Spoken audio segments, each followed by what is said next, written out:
r/AskReddit. What would you say was the biggest historical fuck you? In the Battle of the Bulge in World War II, a German commander sent a letter to the US airborne commander asking him to surrender. The airborne commander literally replied with nuts. And that was it, lol. TBH, in World War II, the one where the Nazis built a great wooden fake factory that the Western Allies would then mistake for a real one and bomb it. Except they saw the construction of it, and dropped a single wooden bomb on it for shits and giggles. If you ever do the Chicago Architecture Tour, they show the Civic Opera House, which was funded by Samuel Insull. It's shaped like a huge chair with the back facing east.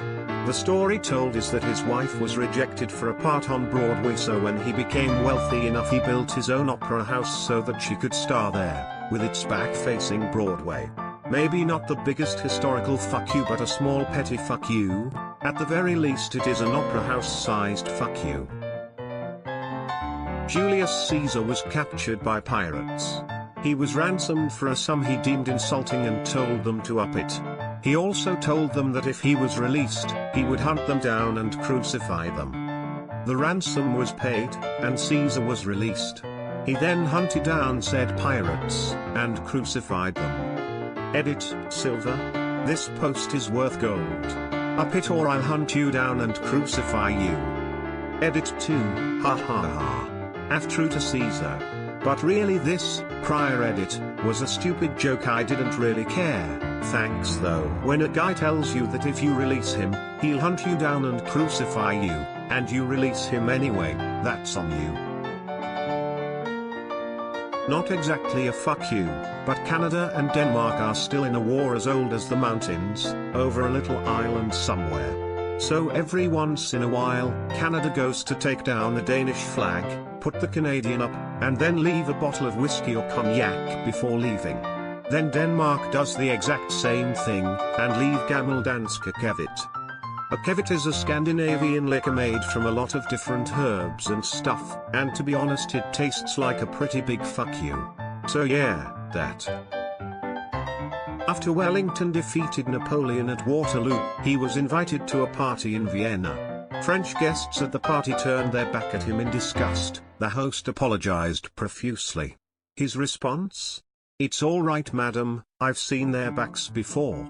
Legend. Not so much a fuck you, but King George IV had become slightly delusional, and believed he had been in the cavalry at Waterloo. He hadn't, and took to saying as much at parties with Wellington in attendance. Before long, when the king started recounting a story of him leading a cavalry charge and asking for Wellington's testimony to validate himself, not wanting to embarrass his king, Wellington would reply, "I have heard you say so many times." King Edward I of England went to conquer Wales. He eventually got the Welsh army besieged and called on them to surrender. They agreed to accept Edward as their overlord on condition that they would be directly ruled by a prince that spoke no language but Welsh. Edward agreed, the Welsh surrendered, expecting one of their lords to be appointed prince. Instead, Edward fulfilled the agreement by appointing his 2-month-old son as Prince of Wales. Technically correct because the child couldn't speak at all yet, so didn't speak any non-Welsh language, and a big F you to the Welsh. When the French were evacuating Paris during World War II, they cut the elevator cables for the Eiffel Tower, so Hitler had to walk to the top. Except he didn't climb the Eiffel Tower. German soldiers did though, to fly the Third Reich's flag, only for it to be blown away as it was too large. Nazis, exist Mother Nature, fuck you. Probably not the biggest, but still pretty big. So this lad named King Christian of Denmark walked in, usurped the King of Sweden, and a very traitorous priest crowned him king. Then he invited a bunch of nobles from Stockholm, including who would be the father of the next king, Gustav I, not to be confused with Gustavus Adolphus, his grandson, to a coronation feast. It was all fine and good until Christian locked all doors and decided to go full-on Game of Thrones with everyone, executing each of them one by one the next day. It came to be known as the Bloodbath of Stockholm. and was succeeded by a number of similar massacres all over the country. Part of the reason the priest supported it was that many in the aristocracy had supported punishing him by tearing down a fortress of his. Everyone who signed the decision was put on trial facing the death penalty.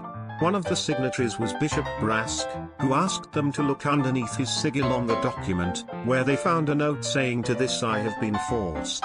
He walked free, and Brasklapp, Brask note, remains an expression in Swedish 500 years later. Diogenes the Cynic. An ancient Greek philosopher who was famous for pulling philosophical stunts such as walking through city streets holding a lantern in people's faces because he was looking for an honest man.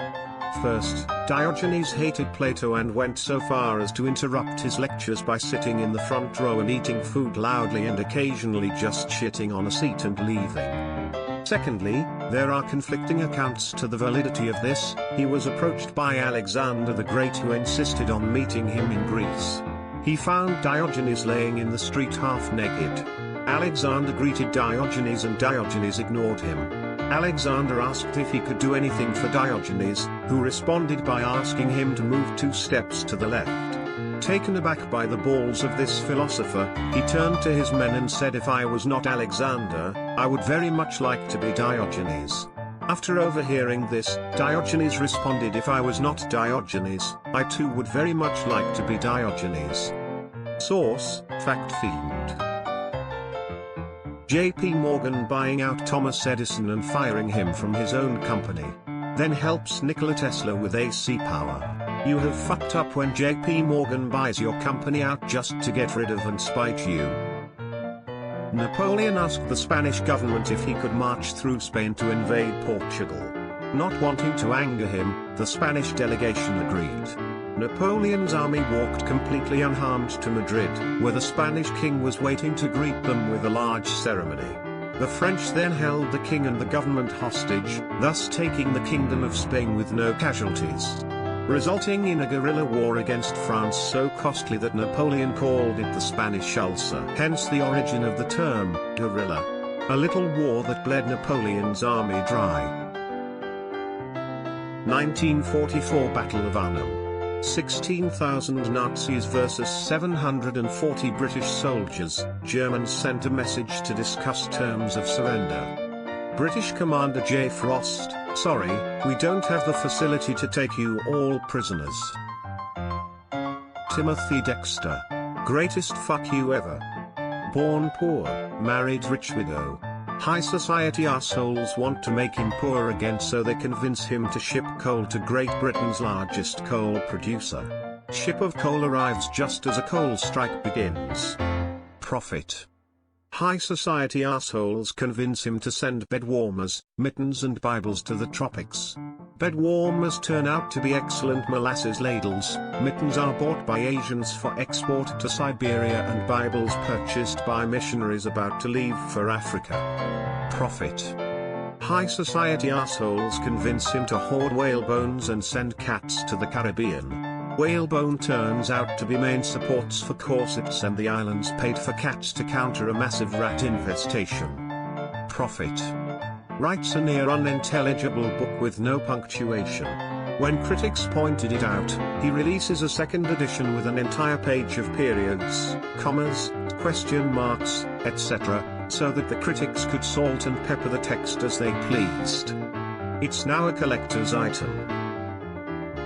Josip Broz Tito, not sure if counts as fuck you, but is for sure badass.